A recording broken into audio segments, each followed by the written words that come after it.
Y la sesión del día de hoy es la sesión de clase número 6. El propósito es aprender a elaborar algoritmos para solucionar problemas, considerando las características de los algoritmos a través del análisis, entrada, proceso, salida y el uso de los diagramas de flujo. Elaboración de algoritmos mediante diagramas de flujo. ¿Cuál es el concepto y las características de diagramas de flujo? Ese es el tema del día de hoy. Bien, hay que tener presente que el propósito de nuestro aprendizaje es que ustedes analicen los elementos de los algoritmos para proponer soluciones adecuadas empleando el uso de diagramas de flujo a través de la metodología en situaciones de contexto. ¿Ok? Entonces eso es lo que nosotros tenemos que ver para poder hacerlo. El aprendizaje esperado del día de hoy es que empleen el uso de diagramas de flujo y algoritmos, fomentando su desarrollo creativo para solucionar problemas cotidianos de su contexto. Analizar y responder dos preguntas. ¿Por qué usar variables en los algoritmos? Es la primera pregunta. Y la segunda pregunta es, ¿cuáles son las formas de representar a los algoritmos? Cuando nosotros vemos que ya sabemos que un problema es una situación inesperada que nosotros tenemos que buscarle una solución y para eso establecemos tres momentos. Necesitamos datos de entrada, necesitamos datos de salida y necesitamos un proceso. Ya sabemos que nuestros datos de entrada, el proceso y la salida es el esquema de la construcción de todo algoritmo. Nosotros también que ya tenemos los elementos de entrada en este ejercicio de la división, la entrada, el dividendo, el divisor, el proceso, el cociente y la salida es lo que quiero obtener como resultado, el cociente o el residuo. Ya sabemos que un algoritmo es una serie finita de pasos que lleva un orden, que son precisos, que son estructurados, que son definidos y que deben de llevar inicio y fin para determinar cuándo comienza el algoritmo y cuándo termina. Y finalmente las variables son identificadores que pueden ser representadas por letras, por números, combinaciones de letras y números y van a tener valores que van a estar cambiando y que se van a usar en la entrada, en la salida o en el proceso durante el desarrollo de un algoritmo.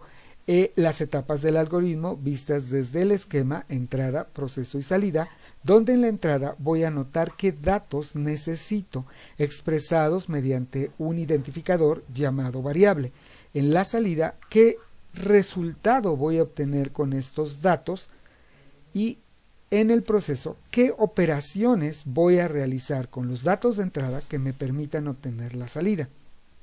Y es ahí donde nosotros ya tenemos identificado y estructurado un algoritmo, en este caso como el ejemplo, para poder hacer la división de dos números. Bien, ahora lo que vamos a hacer es que es un diagrama de flujo.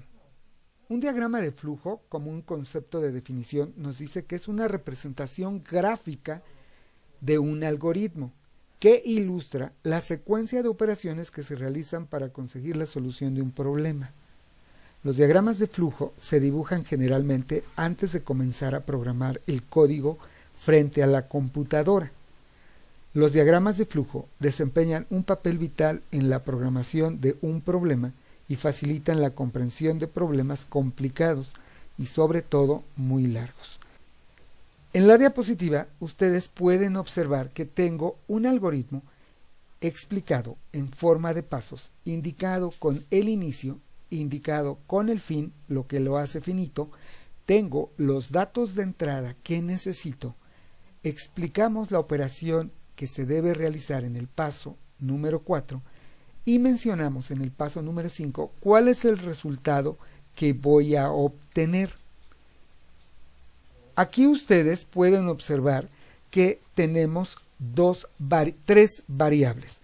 La variable de 1 que representa el valor del dividendo, la variable de 2 que representa el valor del divisor y el res que representa el cociente.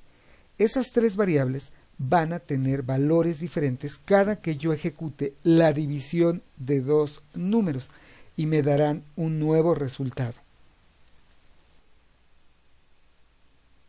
Está la representación de un diagrama de flujo. Como ya lo mencionamos, un diagrama de flujo es la representación gráfica que hacemos de un algoritmo. pero los diagramas de flujo llevan una estructura, llevan reglas de construcción y sobre todo utilizan símbolos que identifican cada paso que yo voy a ejecutar en un algoritmo.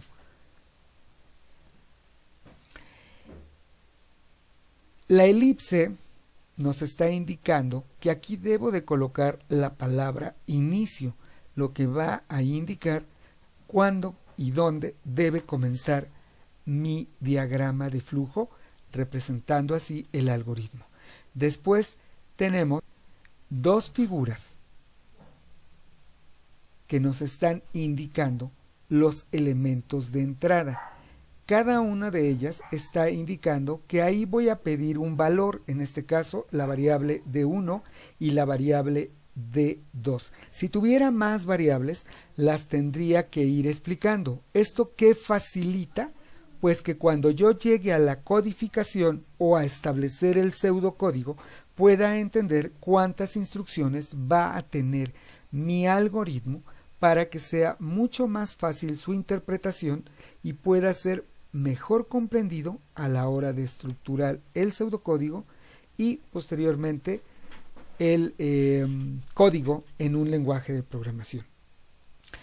Después utilizamos un rectángulo. El rectángulo nos indica el proceso. El proceso tiene todas las operaciones matemáticas y no matemáticas que se utiliza en el movimiento de los valores guardados en esas variables que yo estoy indicando en el símbolo de entrada.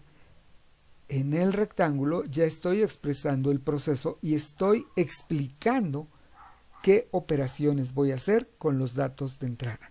Después tenemos otro símbolo que en este caso nos indica exactamente la salida o resultado.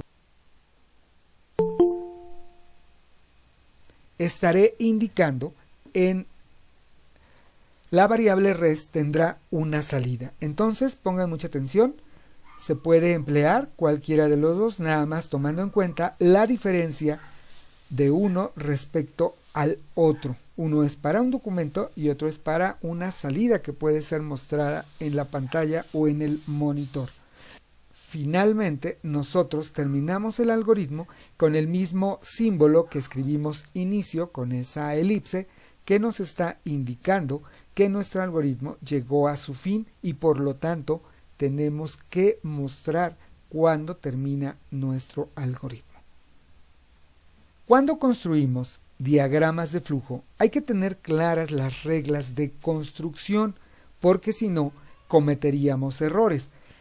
Dice acá, para hacer o realizar o construir un diagrama de flujo existe un conjunto de reglas que son básicas y necesarias para la construcción de los diagramas de flujo. Y estas reglas son las siguientes. Número 1. Expresa que todo diagrama de flujo debe de tener un inicio y un final. Regla número 2. Manda que las líneas utilizadas para indicar la dirección de flujo del diagrama deben ser rectas, verticales u horizontales. No podemos utilizar líneas cruzadas ni que se crucen las líneas de un diagrama. Regla número 4.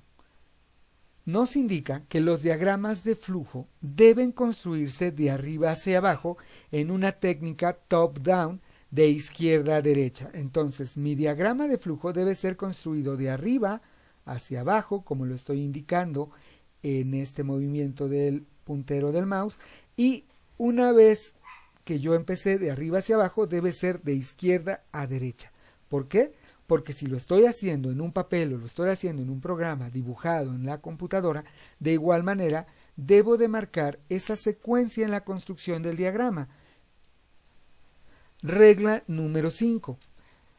Nos manda a que la notación utilizada en el diagrama de flujo debe ser independiente del lenguaje de programación. La solución representada se puede escribir posteriormente en diferentes lenguajes de programación. Regla número 6. Nos indica que al realizar una tarea compleja, es conveniente poner comentarios que expresen o ayuden a entender lo que hayamos hecho. Regla número 8. Esta regla nos dice que no podemos llegar más de una línea a un símbolo determinado. Los símbolos que se utilizan universalmente y para nuestro estudio, los más elementales, vamos a encontrar el símbolo que nos indica inicio y fin. Su función es representar cuándo inicia el algoritmo y cuándo finaliza el algoritmo, siempre escribiendo la palabra inicio y fin dentro del símbolo. Después, la línea de flujo nos va a indicar el orden de ejecución de las operaciones. La flecha indica la siguiente instrucción expresada en un símbolo. Posteriormente, tenemos este cuadrilátero, esta figura de 4 lados que nos está indicando la entrada o salida de datos explicada a través de variables y representa la lectura de los datos y la impresión de datos de salida. Cuando hablamos de lectura es porque nosotros vamos a utilizar un periférico para introducir los datos. Ya en un programa estaríamos hablando del teclado, del mouse, de un lector óptico que nos sirven como elementos de entrada para colocarlos en la memoria de la computadora y que se puedan procesar. Después vamos a encontrar el rectángulo. El rectángulo nos indica un proceso. El proceso se refiere a representar cualquier tipo de operación en un algoritmo. Suma, resta, multiplicación, cuadrados, exponentes, ecuaciones, restas, todo tipo de operación será expresada en un rectángulo. Y finalmente tenemos un símbolo que es un rombo, y el rombo nos está indicando decisión. Nos permite analizar una situación con base en los valores verdadero y falso. ¿A qué se refiere esto? Pues así como nosotros como seres humanos pensamos y a veces tenemos dos alternativas para poder tomar la mejor decisión, en los programas de computadora quien escribe las instrucciones es un programador, pero el programador debe de indicar a través de un símbolo como este de decisión qué va a comparar y hacia qué camino va a seguir su flujo o secuencia de instrucciones para darle secuencia al algoritmo. Para trabajar algoritmos debemos utilizar los operadores aritméticos, y los operadores aritméticos son los que ustedes utilizan en las matemáticas, con la diferencia de que debemos entender que los operadores aritméticos trabajan con números, pero en el caso de un algoritmo los podemos representar por medio de literales o variables, y eso ya lo sabemos. Bien, los operadores que usamos son el símbolo de más, el símbolo de menos o sustracción. En la computadora, el símbolo de multiplicación se representa por un asterisco, y el asterisco nos va a indicar la multiplicación, a diferencia del símbolo X, que ese sería una letra, porque la computadora lo codifica de diferente manera.